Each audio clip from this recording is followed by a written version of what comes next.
Hello everyone, in this video I'm going to walk you through how to download and install TradingView. First thing you do is open up your Play Store,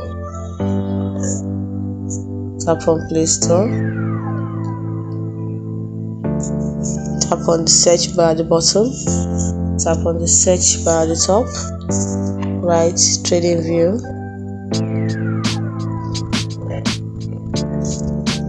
tap on it, tap on TradingView, tap on install.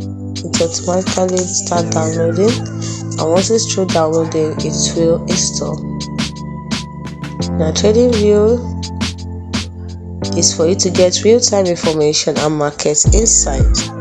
Let's see what we can get from this particular app.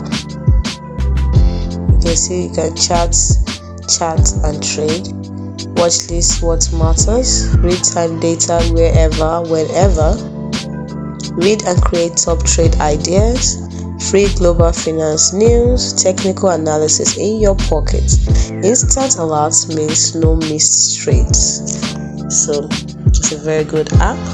So once you've downloaded it, and you can see it's installing right now, and once it's through you can start using it.